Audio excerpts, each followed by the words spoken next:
Now, inshallah, we talk about the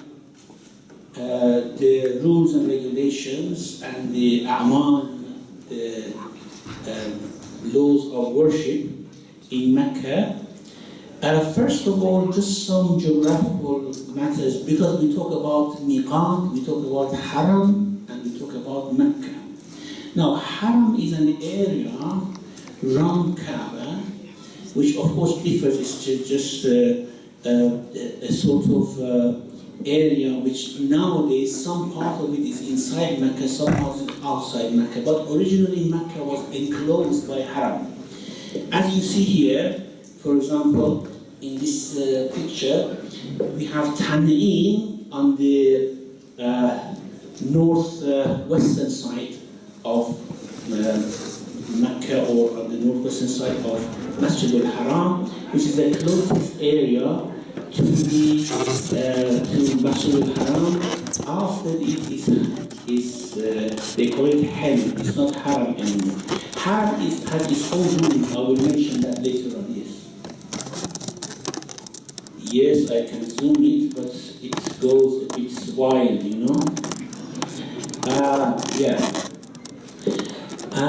There's another photo I want to show you, which shows this a bit better. And this is another photo that you get. This is the area of, you see Masjid al-Haram in the center, then Haram goes on different directions. Why this area is Haram? They say this was delineated by Ibrahim alayhi salam. Ibrahim actually, there was a light coming out of, some say Hajar al-Aswad, enlightening all this area. It became Haram because Ibrahim asked for this area to be secure. So no fighting in this area, no cutting trees, no plucking grass. This is how it has become secure. Even if, for example, someone has committed a murder, takes refuge inside Haram, you have to wait until they come out. You cannot make punishment out on them. So for Umrah after Hajj, when you want to put Ihram, you have to go outside Haram. Arafat, as I said, is outside Haram, but Mina and Mash'ar are inside Haram. We will see later, inshallah, when we go there, I'll show you. But for Umrah after Hajj, they go to the closest point of Haram, which is Tan'im. And from there, they put on Ihram and come back. Now, Miqat is different. So, Haram has its laws. Ihram, when we put Ihram, has its laws. And Miqat is something different. If you look at this picture, these are the mawaqit. There are 5 places from which, unfortunately, I cannot make this bigger. 5 places from which you have to put your ihram on before coming towards Haram. You see the Haram is in the center, that small piece. But for example, Masjid al-Shajara, the very northern part, which is from Medina, 450 kilometers away from Mecca, no one can pass that point coming to Mecca without ihram. That's why we put ihram in Masjid al-Shajara.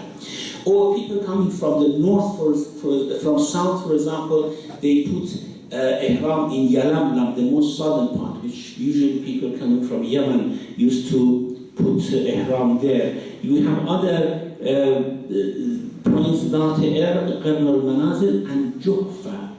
Juhfa is a place where people who go to Mecca first, of course this is mainly Shi'i ruling because the Sunnis can put ihram even from their home. But with the Shias, it's very important that they put on ihram in one of these areas, and when they land in Jeddah, they have to go to Juhfa, put on ihram, and come back to Mecca. Now that was just a simple thing. Unfortunately, we don't have time to elaborate on that. Just wanted to know that Haram is different from Masjid al-Haram, and Masjid al-Haram is different from Mawaqit.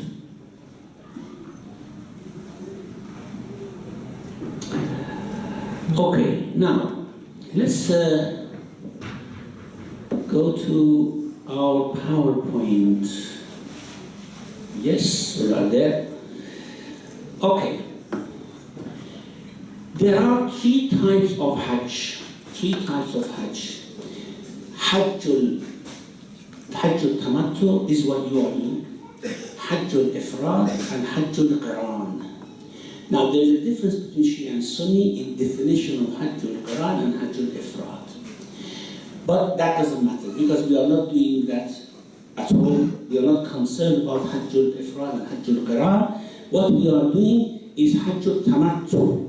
So Hajjul Tamattu is for the people, according to Shia faith, for those living 48 miles or more, 84 miles, sorry, not miles, 48 mil. This is a bit less than mile, away from Mecca.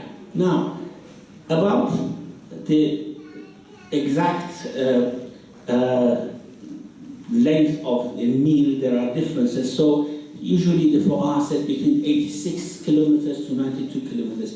Anyone living outside this area should do Hajj Tamattu. For Sunnis, there is no such obligation, but they say Hajj Tamattu is better for anyone living, for anyone living anywhere, in Mecca or outside. Hajj Tamattu is better. So Hajj, for Shias, Hajj al-Ifrad and Hajj al-Qiran are only for inhabitants of this area inside 92 kilometers. But anyhow, all of us are doing Hajj al-Tamattu. Now, whether Sunni or Shia, we are doing Hajj al-Tamattu. And now I'm going to mention the rulings of Hajj al-Tamattu. Hajj al-Tamattu is comprised of two parts, Umrah al-Tamattu and Hajj al-Tamattu. When you put ihram in Masjid al-Shajara, because you all go to Medina first, I assume. So we go to Masjid al-Shajara. In Masjid al-Shajara, we put on ihram, we take off our dress. Of course, we may do it in the hotel, but there we make the niyyah of ihram. And in our niyyah is we do an umrah for Hajj Tamattu.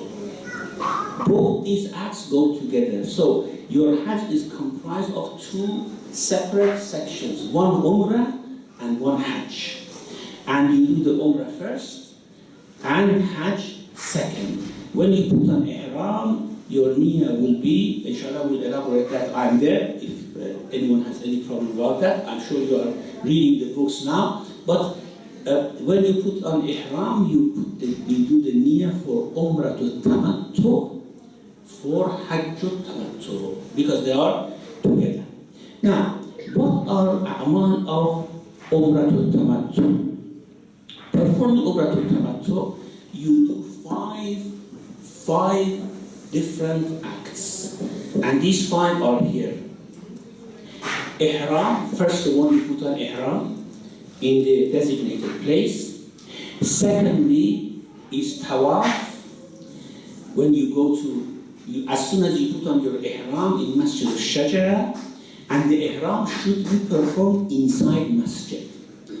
Now, for ladies, for example, who cannot enter the mosque, they can put on ihram, and while they are passing through the mosque, going from one door, going in from one door and out from the other door. If it's crowded or it's not possible, then you can do it just outside the mosque. Immediately outside the mosque, you can put on your ihram. But anyhow, most of the marajis says that the ihram should be done inside Masjid al-Shajara.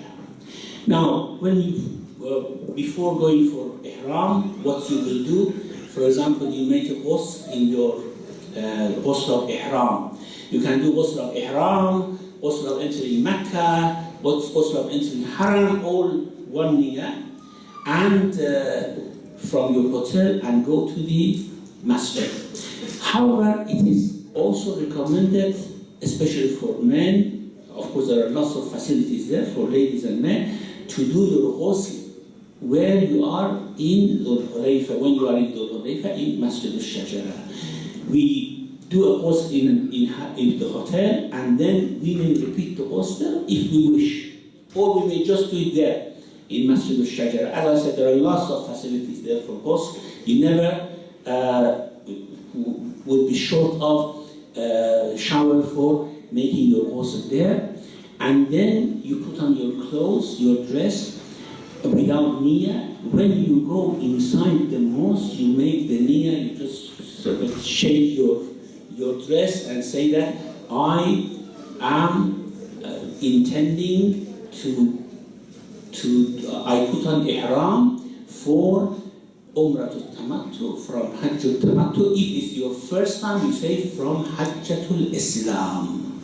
Or I put ihram for Umratul Tamattu for Hajjatul Islam. Hajjatul Islam means that wajib Hajj which is upon us if we have the means to go. And then you say the words labbaik. After making this niyyah, you say labbaik, Allahumma labbaik, labbaik la sharika laka, labbaik. This is the formula for ihram, for becoming a muhrim. Labbaik means I respond to Ya Allah. To what? To the call of Ibrahim, isn't it? Which Ibrahim called on behalf of you. Now I'm responding. Labbaik, Allahumma labbaik, labbaik la sharika laka, labbaik. Then it's mustahab to follow it. Inna alhamda wal ni'mata laka wal shukr la sharika laka, labbaik. Now, after this we become muhrim.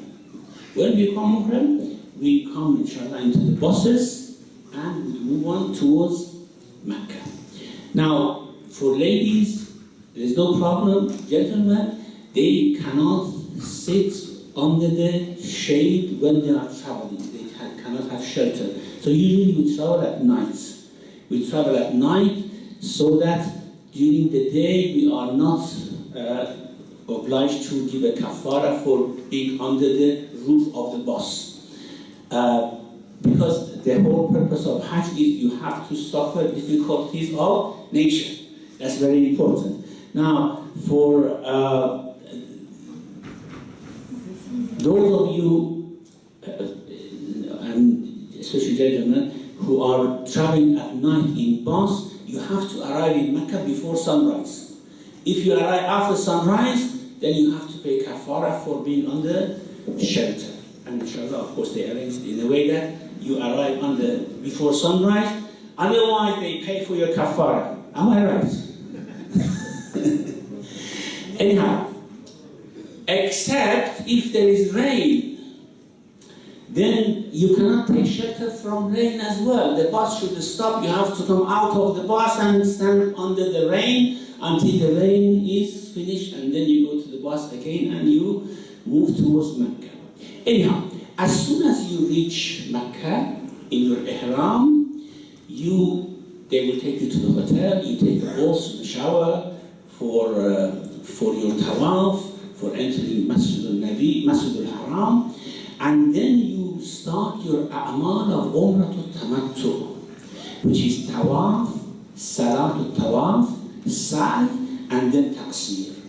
Well, tawaf, of course, you have to go 7 rounds around Kaaba, and you start from the designated place. There is a green line which tells you where to start. It is just in parallel to Hajar al-Aswad. You start from the rope in which there is Hajar al-Aswad, and you would go anti-clockwise, so that your left shoulder is towards Kaaba. Your left shoulder is towards Kaaba. Is it clockwise or anti-clockwise? Anti-clockwise. Anti-clockwise. When they say your left shoulder should be towards Kaaba, don't be fussy. It doesn't mean that you all the time have to keep your shoulder like this to be parallel to Kaaba. It means you have to go in this way, not to the other direction. So if sometimes, for example, people push you, you turn and twist and such things, don't worry. The whole idea is that you have to go around Kaaba while your left shoulder is towards Kaaba. You do your 7-time tawaf.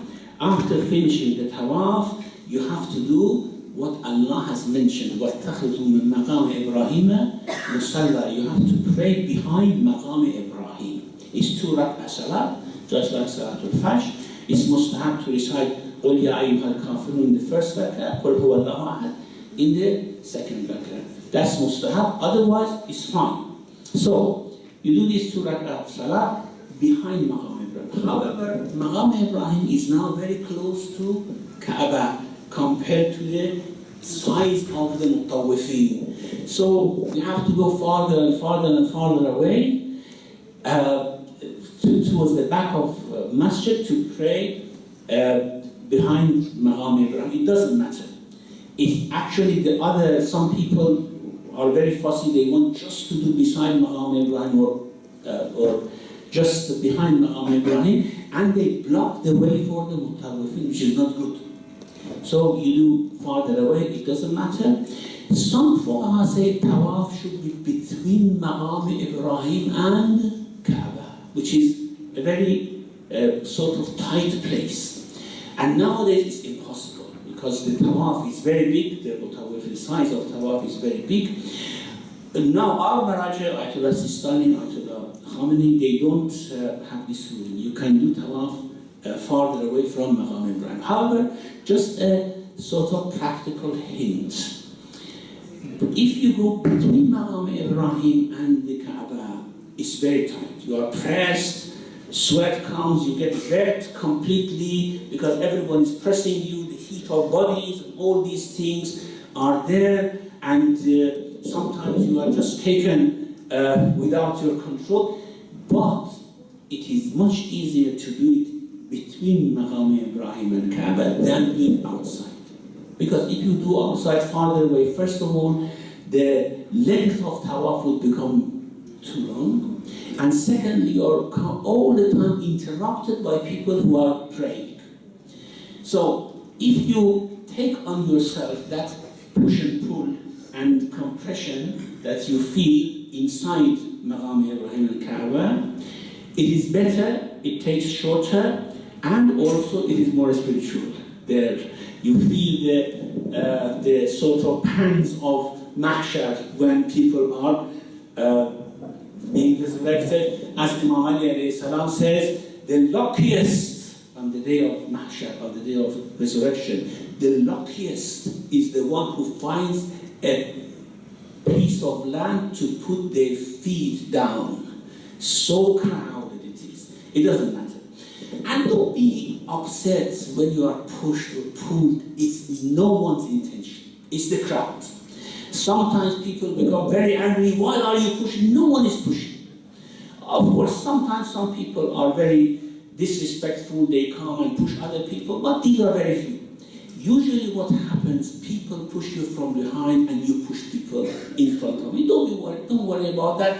If anyone pushes you, remember, these are all guests of Allah, whether they are rude or polite. They are black or white. They are cultured, uncultured, civilized, uncivilized. They are all guests of Allah. Don't forget this. And therefore respect everyone, treat everyone with respect, and don't worry about these side things. Just focus on thinking that with this sort of ocean of people, you are going around the spiritual place and you are actually elevating yourself to Arsh of Allah subhanahu wa ta'ala. So that was a practical hint for tawaf. You do the salat later on, and after you have performed the salat, you go for sa'i. For tawaf, you need wuzu. You need to be on wuzu. For tawaf al-wajib. For tawaf mustahab, you can do it without wuzu as well. Of course, it's very much recommended to do it wuzu. But for sa'i, you do not need wuzu. You do not even need wuzu. Sa'i is to go from Safa to Marwa and Marwa to Safa. Do this 7 short or 7 times. Not 7 going and coming, which is 14 times. No, 7 times in going and coming back. It's 3.5 round, isn't it? So you go 7 times from Safa to Marwa and coming back. And after you have done this, of course, all these amounts should be done qurbatan ila Allah. After you have done this, you start on Safa, you finish on Marwa. On Marwa, make sure you have some scissors with yourself. Just there, cut a little piece of your hair or your eyebrows, if you have long eyebrows like me, or your beard for men, or just a piece of your beard, and you do taqsir in this way, you come out of ihram. That's all. That's the end of a'mal. You have performed an umrah. It takes about 3 hours from when you start, 2 or 3 hours, depending whether your tawaf is inside Maqam Ibrahim, which takes half an hour, or outside Maqam Ibrahim, which takes 1.5 hours. It's very long and makes you very tired. So all your a'mal is finished in about 2-3 hours, and you have performed one umrah. And you have done taqsir, you come out of ihram. Everything which was haram for you at the time of ihram will become halal. And I mentioned what are the things which are haram on you. When you put on ihram, there are certain things which become haram for you.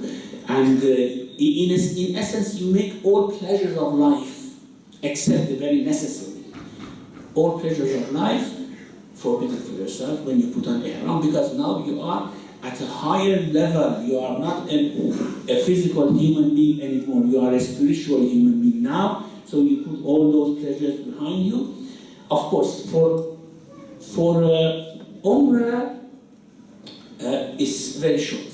A short time from Masjid al-Shajara, you sit on the bus, come here, do your a'mal. Just in a few hours, everything is finished, and you come out of your ihram, and you are free until 8th of Dhul Hajj. On 8th of Dhul Hajj, you put your ihram for Hajj. This was Umrah, isn't it? You made the niyyah for Umrah. Umrah to Tamattu for Hajj to Tamattu. Now you put your ihram for Umrah. You will see many of our Sunni brothers still in ihram during this time. This is because they are doing other types of Hajj. Hajj al-Qiran or Hajj al-Ifrad. In their schools of thought, when they come for tawaf and these things, they have to stay in ihram until they finish a'mal of Hajj. So during all these days, say for example from 2nd of the Hajj or 3rd of the Hajj, whenever you arrive in Mecca, you do Umrah, you come out of ihram, they are still in ihram until 8th of the Hajj, which is a bit difficult. But those Sunnis who do Hajj al-Tamattu, of course, they come out of the ihram as well. So this is done. You are out of ihram until Hajj. And during this time, whether it's 6 days, 10 days, whatever, you are free to go to Masjid al-Haram. It's good to go every day for Salat, especially, as I said, Salat in Masjid al-Haram equals 100,000 rak'ah of Salat elsewhere. Also, because you are a traveler, you have to break your Salat short. However, in Mecca and Medina, you have the choice to perform your Salat complete or to form the shorter type of Salat, 2 rak'ah Salat for the Zuhr and Asr and Isha. You have the choice to do this. The best is that if you are in Masjid al-Haram, you do the 4 rak'ah, because you are gaining benefits, isn't it? 2 rak'ah more, 200,000 rak'ah you gain, isn't it? When you are outside Masjid al-Haram, in your hotel or other places, you cannot go for Jama'ah in Masjid al-Haram. It's better to do qasr, because many of Maraji, of course, Ayatollah Sistani, Ayatollah Khamenei, they say that everywhere in Mecca and Medina you can perform complete Salah, but especially because some Maraji say only in Masjid al-Haram and only in Masjid al-Nabi, it's better to do it in Masjid al-Haram, Masjid al-Nabi full. Don't do it qasr, although you have the option to do it qasr, but you are losing 200,000 rak'ah, isn't it? So, but outside Masjid al-Haram and Masjid al-Nabi, it's better to cut it short to 2 rak'ahs. It's up to you anyhow. There is this option. Now, some Arabs say that although you come out of ihram, but you should not leave Mecca. It's not agreed upon. Nowadays, the Arabs say if you are not sure that you can return for Hajj, you should not leave Mecca. Otherwise, you can leave. When I was young, I was performing Hajj. Ayatollah Khomeini, rahmatullah alayhi, he was very strict. You should not leave Mecca. Also, during this time, you couldn't go to Hara Cave, for example. Nowadays, the Arabs say it's fine. So during this time, you can go to Hara Cave, other places, if you want to go around and see. And then, until the 8th of the Hajj, except if you leave Mecca and you are not sure if you can come back, which is of course it doesn't apply to you, to any of you. Now, performing Hajj. As I said, you are free until 8th of the Hajj. Do tawaf for your parents, do salat for anyone you like, go as much as you can go into Masjid al-Haram during this time, praying in Jama'ah. All these are very good, but this is your leisure time until 8th of the Hajj. You put ihram for Hajj. Now we said Umrah had five different stages of action. Ihram, then coming to Tawaf, Salat, Sa'i, and Taqsir. These are the 5 rulings for Umrah. For Hajj, you have 13 different actions that you have to do, one after another, 13 different actions. This is Hajj al-Tamattu. First of all, you put Ihram for Hajj al-Tamattu, because you have come out of Ihram, isn't it? You put Ihram for Hajj al-Tamattu, and Ihram is, the niyyah is this: I put an Ihram for Hajj al-Tamattu. If it's your first time, for Hajjatul Islam. For Hajjatul Islam. Now, there are 13 different acts that we do after putting on Ihram, new Ihram. Now, this Ihram, it is very much recommended to be put on in Masjid al-Haram, under the gutter of Kaaba, the golden gutter of Kaaba. That side where Hijr Ismail is very much recommended. However, sometimes, especially on that day, it's very difficult to travel from your hotel to Masjid al-Haram, because your hotel is a bit far away from Masjid al-Haram in Aziziyah, and maybe it's difficult to find taxis and other things. It is very good if you can do it. If you cannot do it, you can do it in the hotel, because it should be done in Mecca. And the recommended act is in Masjid al-Haram. If you can go, find a way to go there. After you have done this, of course, you have to go to Arafat. They take you overnight. After you have done your Ihram, at night they take you to Arafat. Now, for Sunni, it is a wajib to go to Mina, and from Mina to Arafat. For Shias, it is highly recommended to do that. However, our facilities usually do not allow it.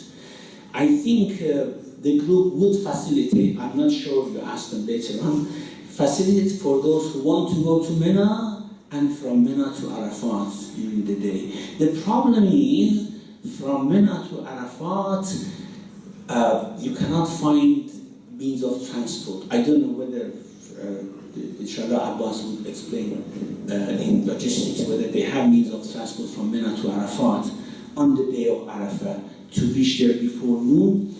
If not, then you have to walk. And so walk, if you start walking from Mina, just after Fajr, you will reach Arafat just before noon. It's a long way, your foot will get sore and everything. I have done it before. And of course, I do not regret it, but I don't know whether I am willing to do it again. It's difficult. For Sunnis, they have actually these means of transport. They have prepared it. But anyhow, this is the logistics. Majority of you will be taken from Mecca to Arafat on the night of Arafah, which is 9th of the Hajj. And there you will stay overnight. Night of Arafah is a very special night. There are lots of du'as, salats. You better not sleep on that night. Do salatul layl, do du'as, and there are lots of du'as there to do on night of Arafah in Arafat. And then you can sleep in the morning until noon. And then at noon, just at noon time, you make the niyyah of wuquf in Arafat. This is a rukn of Hajj. If anyone misses it, Hajj is invalidated. And there is hadith from the Prophet, Al-Hajju Arafah. Arafah is so important that the whole Hajj depends on Arafah. So you make niyyah to stay in Arafat from noon until Maghrib. until Maghrib. This is the wajib thing. Allah wants you there. Whether you do dua or not, you sleep there, whatever you do, Allah says, anyone on this plane, I will forgive. Anyone on this plane, I will forgive. So Allah just wants you there. Now, of course,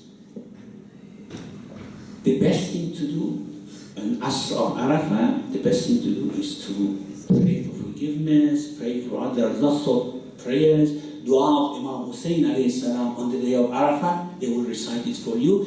What I advise strongly is that before going to Hajj, go through this dua of Imam Hussein for the day of Arafah and go through the translation. The meaning is a magnificent dua. I mean, you cannot, no one can recite this dua and not cry. So magnificent this dua to Allah subhanahu wa ta'ala on the day of Arafah.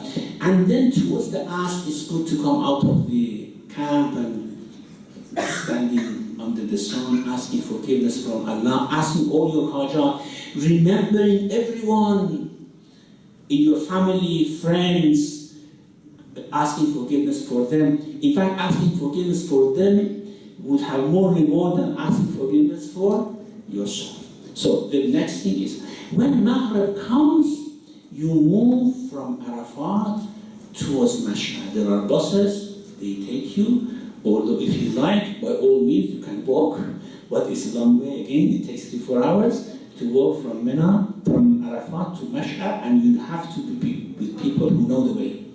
Of course, the whole Hujjaj would walk. When you walk, it's actually very rewarding. You see people from all parts of the world just saying labbaik, walking from Mash'ar to Arafat, and of course, majority go by buses. Now, for ladies, they don't need to stay there. They just have to stay for a short while, and then they are taken to Mina, so that overnight they go to stone the shaitan, to throw their pebbles, because during the day it is very, very crowded.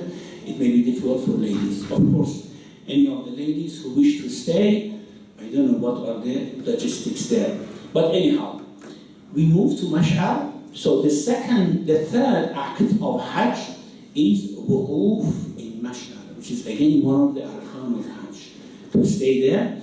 To stay there overnight is highly, highly, highly recommended, but the time for wuquf, which we have to make niyyah of wuquf for men, of course ladies would go, don't need to stay for that compulsory wuquf, is between Fajr and sunrise. So you have to make niyyah to stay in Mash'ar between Fajr and sunrise. Just before sunrise, they will move you towards the boundaries of Mash'ar. So as soon as the sun comes out, you just run into Mina. Mash'ar and Mina are just, they have the same boundary. Both of them are inside Haram. You remember I said Arafat is outside Haram? Mash'ar and Mina are inside Haram. So you move from Mash'ar to Mina and you go to your camp there to have breakfast, or directly you go to the big shaitan to stone the shaitan. So after you have performed, stayed in Mash'ar, between Fajr and sunrise, you go to Mina. The next thing is to throw pebbles at shaitan. One of them, only the bigger one at the very end. So Ramyun Jamaratul Aqaba. This is the fourth act of Hajj. Ramyun Jamaratul Aqaba. This is a very, very crowded day. That's why they take the ladies overnight to throw at night and come to the camp in the morning, or they will go to Mecca and come back at night. So this is one of the most difficult parts of Hajj, because you have to go through that crowd, throw your pebbles, you may lose your slippers, you may even lose your cloth that you put on your shoulder. It doesn't matter. This is a fight with shaitan, okay?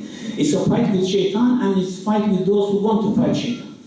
And it doesn't matter. And also there, try to be very polite. Don't be upset by people being rude or doing such things. Do not make your spiritual atmosphere of heart polluted. You think about what others do. So after you have done this, then you have to offer a sacrifice. So the way it is done is this. Of course, for gentlemen, ladies have their separate arrangement. The way it's done is this. When you go there, because the shaitan is at the farthest part, close to Mecca, in Mina, the masrah, where the sacrifice is done, is at the other part. You cannot go from there to the other part of Mina quickly, and especially it's very crowded. Now they do it by telephone. That's very easy. People are there in Maslah, where the sacrifice is done. As soon as you have thrown your pebble, they get in touch. Yes, these people have done their ram. Please do their sacrifice. And they have your names. They sacrifice the sheep for you. And then they inform you, you have to wait there under the sun, because they don't allow you usually to stay under the roof, under the sun, until telephone comes back that the sacrifice is done for this list. They call your names. And after it's done, then you can do your halq or taqsir. You can shave your head or cut a piece of your hair again. Now, for those who are sarura means those who do Hajjatul Islam, those who are performing Hajj for first time.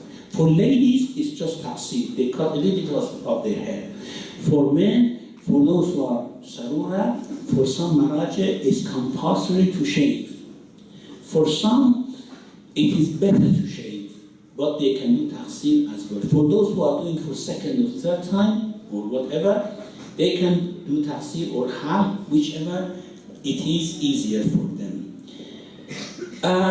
There are some practicalities in difficulty of halq where you are.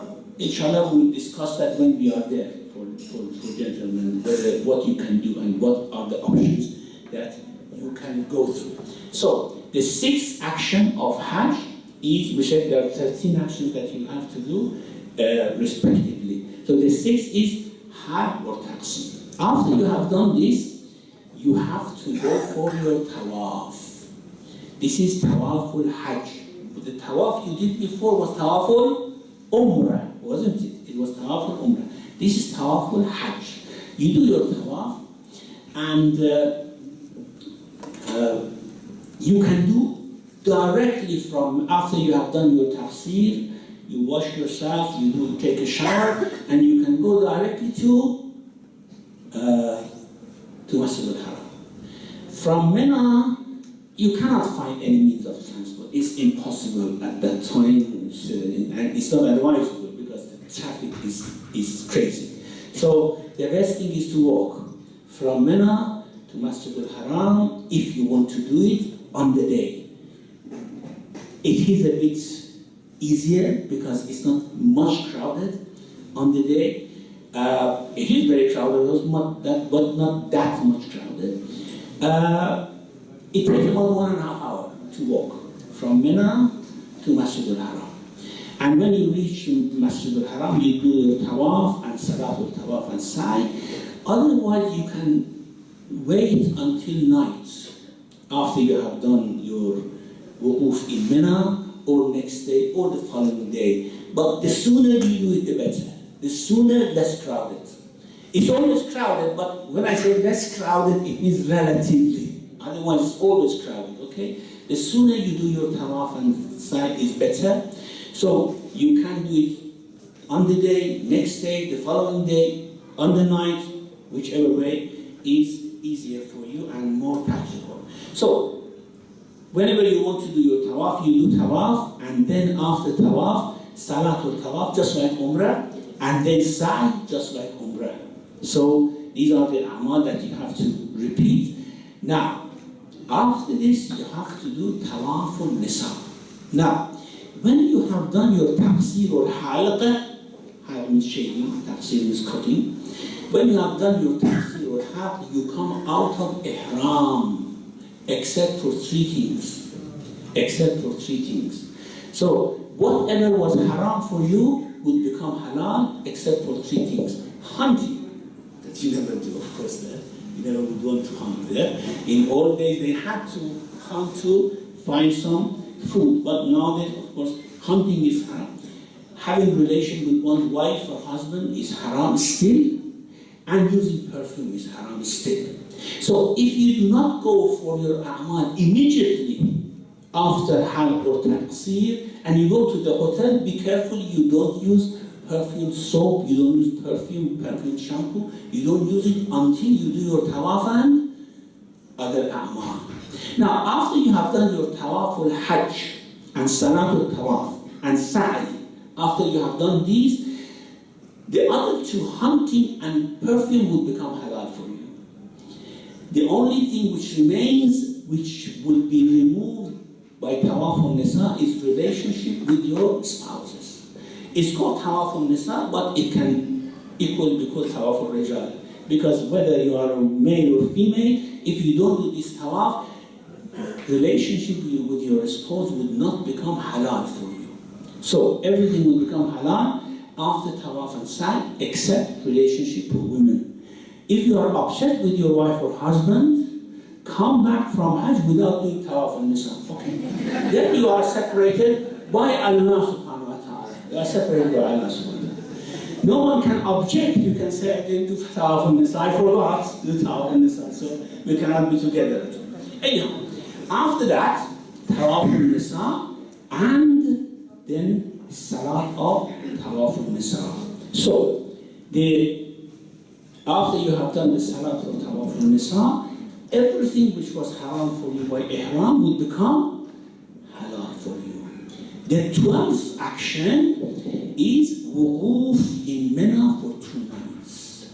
Now, you have two options. You can either stay in Mina from Maghrib to midnight, or from midnight to morning, to Fajr, or according to sun to sunrise. Now, you can stay there each part, and after you, for example, if you stay from Maghrib to midnight, after midnight you can go back to the hotel, which is very easy. Your hotel is very, very close to Mina. It doesn't take much time to go to Mina. Of course, you have sore feet.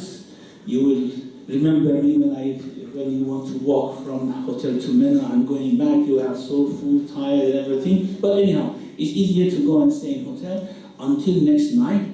Or, for example, you can come from hotel to be in Mina at midnight and stay there until Fajr and then go to hotel again. It is recommended to stay all night. In old days when the facilities in Mina was better and more lavish, we used to stay the whole 2.5 days in Mina, because we didn't leave Mina at all. Nowadays, the camps, the tents are very small, very tight. It's not somehow facilitating for people to stay in Mina all the time. Anyhow, after you do this, you stay these 2 nights, there is one other action that you have to do. On the 11th and 12th, you have to stone the shaitan. You have to stone the shaitan. This time the whole tree, not only one, the whole tree, Aqaba, you stone. And then in the morning you move out on the 12th day, you stone your shaitan, you wait there until noontime. At noontime you leave Mina, and your Hajj is complete. And this is what brings your a'mal to an end. Now, just for ihram,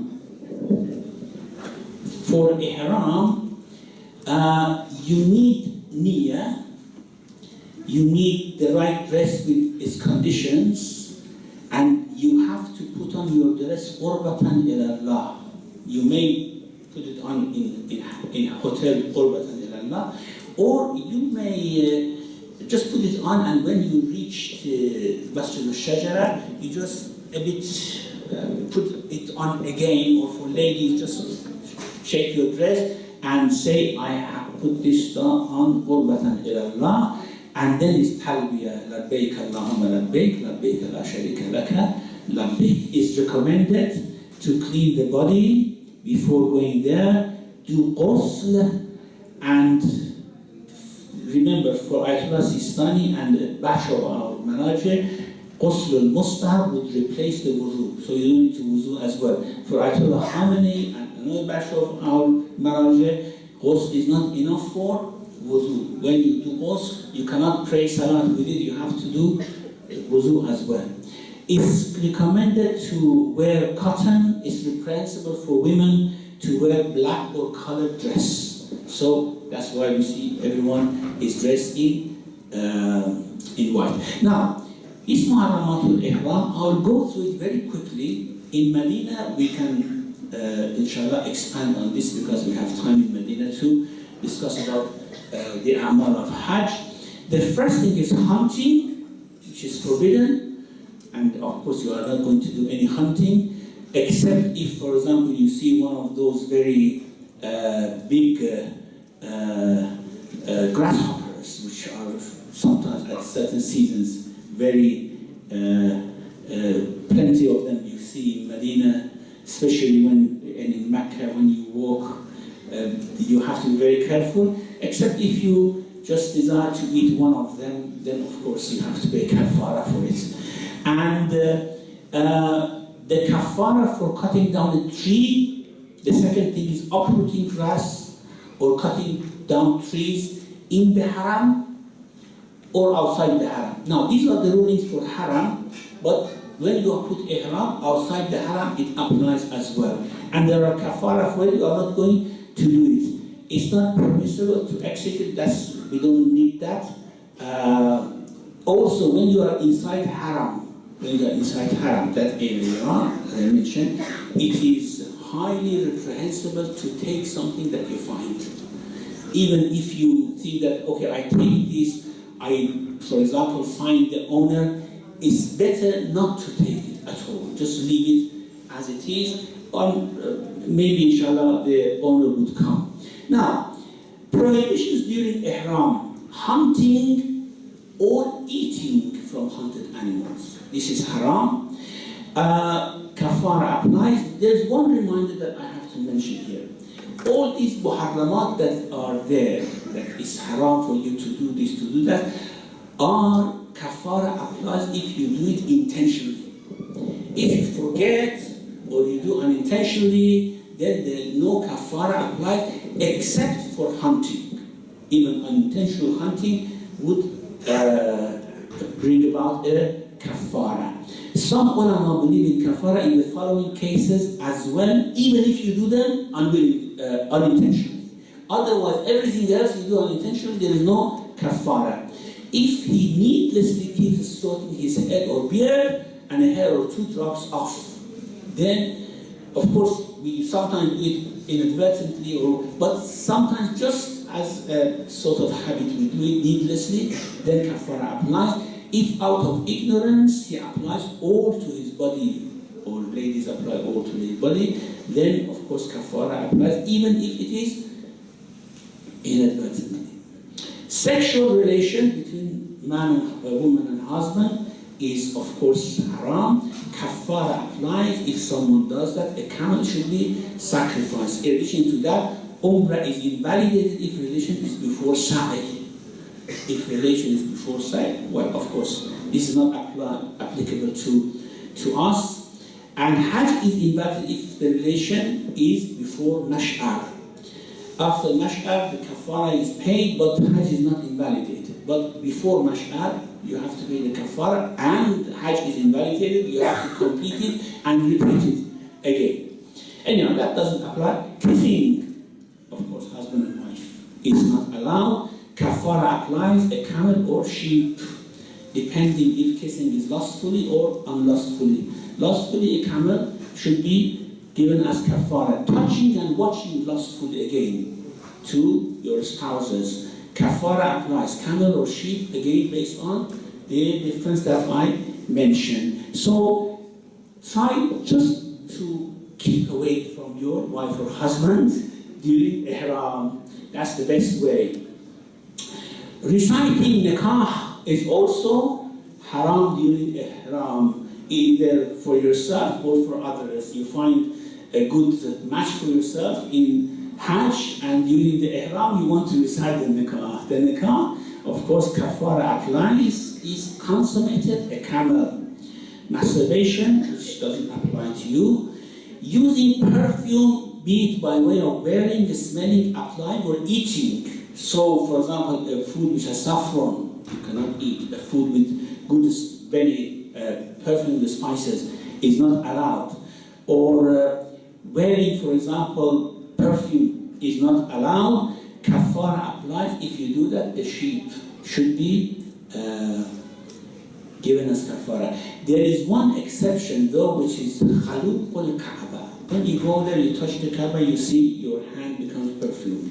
There's a very spiritual sort of perfume they use for Kaaba, and you go around the Kaaba, you feel that perfume. Even if you touch the Kaaba, you will feel it on your hand later on. That is the exception. One warning: when you are doing tawaf, do not touch the Kaaba. You are not allowed to do it, because you go on Shadar 1, which is that slope thing beside the wall, as part of Kaaba. You should not go there. It is not allowed, or is reprehensible according to some. So, Khaluq al-Kaaba is exception. Wearing antimony or surma, kafara applies, a sheep. Looking in the mirror for the purpose of beautification, not for any other purpose. For example, you go to the elevator, there is a mirror there, it doesn't matter. But if, for example, you just want to look at yourself to see how you look, whether your hair needs combing or not, that is not allowed. As I said, every physical aspect of your existence should be forgotten.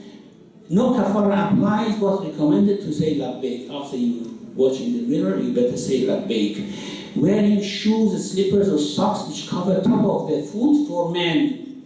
So you will have to have some sort of a slippers with a bit of hole on the top so that it doesn't cover all of your feet. For ladies it's okay, and for ladies it's wajib, or maraj say, to cover their feet, because some ladies don't wear socks. And whether in Hajj or outside Hajj, it's important, it's compulsory to have socks as well. Here, kafara applies according to some, which is a sheep. Fusuq, as we have in the Quran, فَمَنْ فَرَضَ فِيهِنَّ الْفَجْرَ فَلَا رَفَثَ وَلَا فُسُوقَ وَلَا جِدَالَ فِي الْحَجِّ. Rafath is sexual relation with your spouses. Of course, that's not allowed. And fusuq is lying, swearing, and boasting. Now, boasting, Ayatollah Khamenei says, any type of boasting, Ayatollah Sistani says, unlawful boasting, in which you want to humiliate someone. Anyhow, these are haram at any time, but in Hajj, it becomes more restrict, and you have to be very careful about it. There is no kafara for such behavior, except that the pilgrim must seek Allah's forgiveness. However, as a matter of recommended precaution, he should sacrifice a cow. These kafarat, you don't need to do it there. Of course, I'm sure it doesn't apply to anyone. But if in case kafara applies, for example, we travel on the shelter, we don't need to make these kafarat in Mecca or in Mina. We can do it somewhere else. We can do it after we have come back home. Quarreling, jadal, that is to swear by the name of Allah, saying La wallah, Bara wallah. Usually in quarreling they used to use such words. If it's true there is no penalty, you swear by Allah and you are right. It's not allowed to do it while you are in ihram, but if you do it, there is no penalty. If it is not true, then you have to sacrifice a sheep. If the oath is untrue, the penalty is a sheep for the first time, 2 sheep for the second, and a cow for the third time. For true swearings, If we do it more than twice, then the kafara of a sheep applies. Killing insects found on the body, such as lice, mosquitoes, these things, you have to honor them, respect them. They sit on your body. You are most welcome. Have as much blood as you like. Please go away soon. Or moving them in a way that leads to their death. You can move, for example, they are just on your eyelid, and then what happens is very annoying. You can just take them and put them here. Okay? Don't move them from your body, just move them somewhere else to enjoy, to lavish from your blood or whatever. And of course, if you move them in a way that leads to their death, then kafara applies, and the kafara is feeding one poor person. Beautifying oneself, whether it's by ring, henna, hair, color, or anything like that, it is haram as well.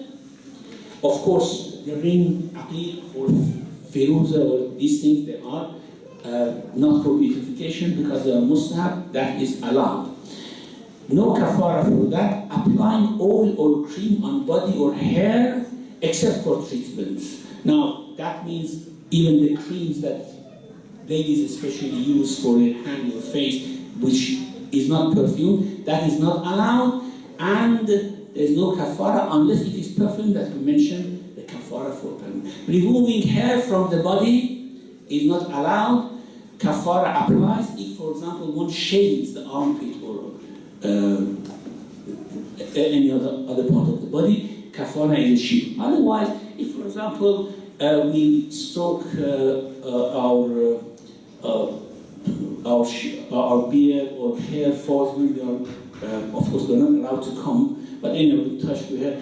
It doesn't matter if, as I said, if it's somehow repeated, then kafara applies. 1 mud of ta'am, 750 grams of food for the poor. Covering the head for males or dipping one's head in water, even for females, is not allowed. You cannot go to swimming pool in Mecca. Kafara applies for covering only, not for dipping the head into the water, is a sheep. Covering of the face for female, they shouldn't cover the face. Of course, there are some details of this, we'll discuss this later on. If a female covers their face, they have to have their face uncovered, then kafara is a sheep. Wearing stole clothes by men, belt and purse are allowed. So when you go there, sometimes you have some sort of white belts which have some sewn sort of parts on it. You can wear it around your loincloth for ihram. That's fine. Or this purse, this small hamyan that you buy to put your documents or money there. It doesn't matter. Otherwise, you cannot do it, and kafara applies for every piece, a sheep. For example, you wear trousers and shirts and a sweater. You have to sacrifice 3 sheep for it. For every piece, 1 sheep of kafara applies. Wearing pure silk is not allowed for ladies according to some.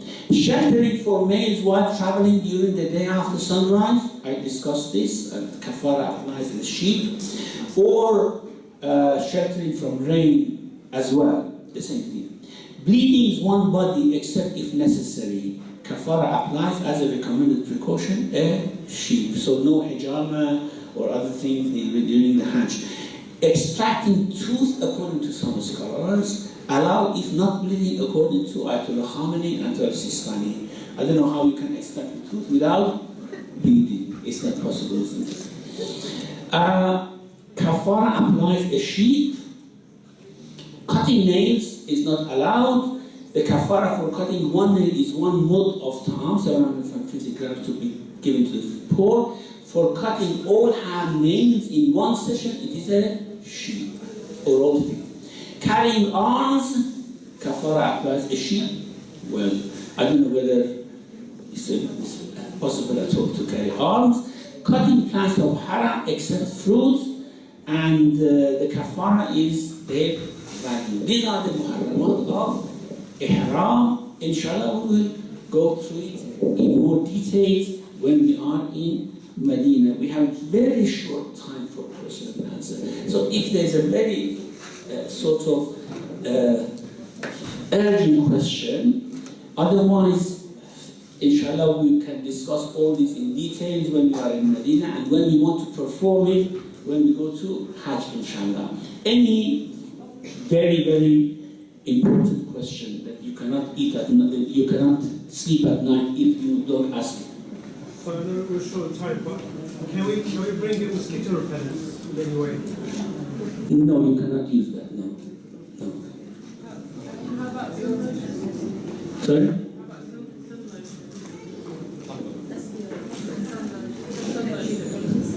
How about sun lotion? Sun lotion. No, you cannot use it. It's an oil. You cannot use that. No. You cannot use that. Yes. No, leather it looks like leather. It's not real leather. It looks like Leather is fine if it's not from if it's from Muzakka animal. If it's slaughtered according to the Islamic ruling, it's fine. No problem. Yeah. Yes. What if we're doing a Hajj for someone else? Is there a particular niyyah we have to do for that? Well, the niyyah is, for example, I put on Umrah for Hajj Tamattu for such and such person, on behalf of such and such person. That's niyabah.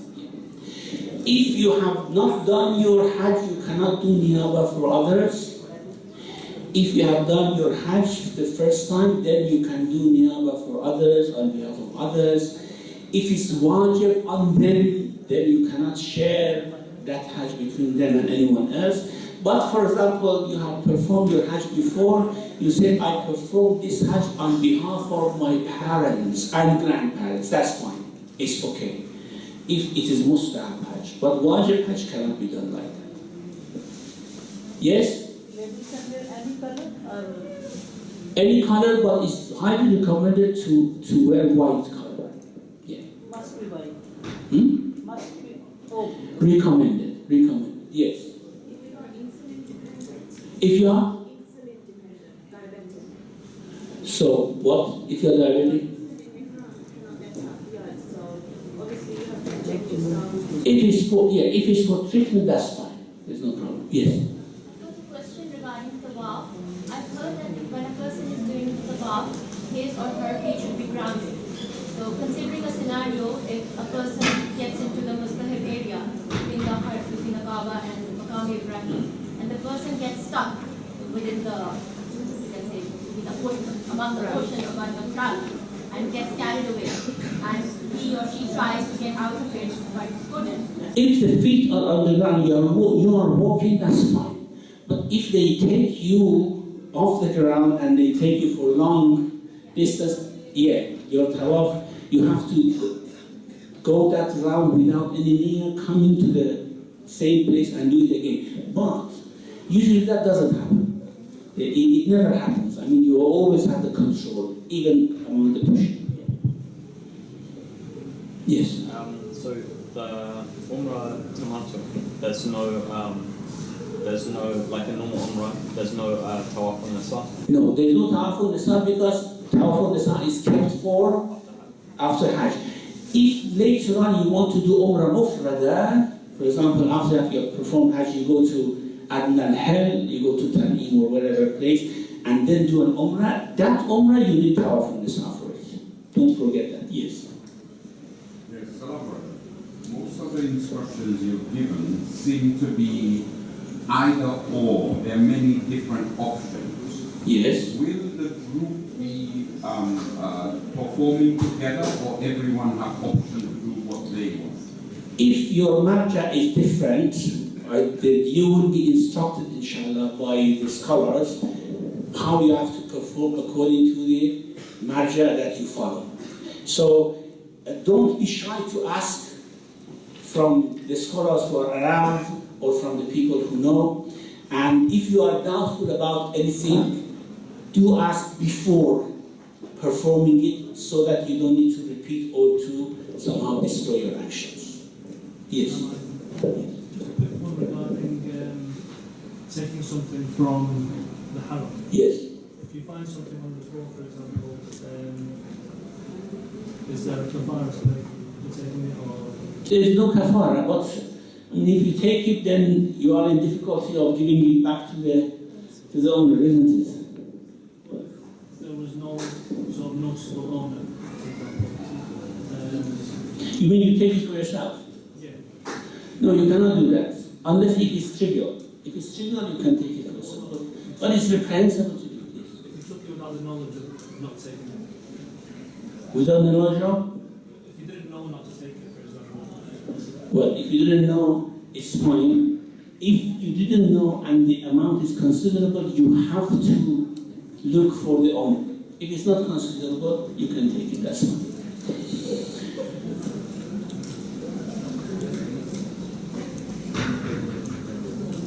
The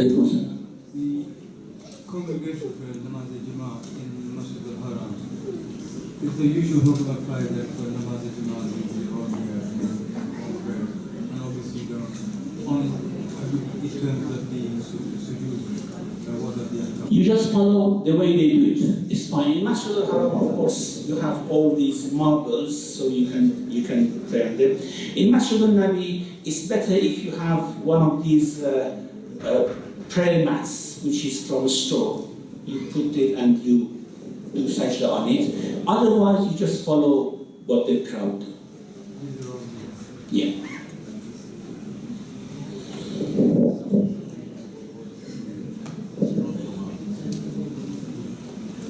If you have very sensitive skin and it will be painful if you do not use lotion, is that allowed? It's allowed. If it's for treatment, we said. If it's for treatment, it's allowed. If it's not medical, but it's just If it's faithful, uncomfortable. hmm? If it's not medical, just uncomfortable. No, no. You don't think about comfort in Hajj, okay? Don't feel about comfort in Hajj.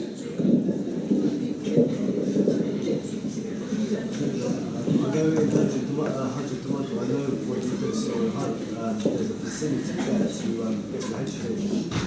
But in Umrah Tamattu, they say, can you do that at the hotel or something like that? Yeah, you can do it at a hotel as well.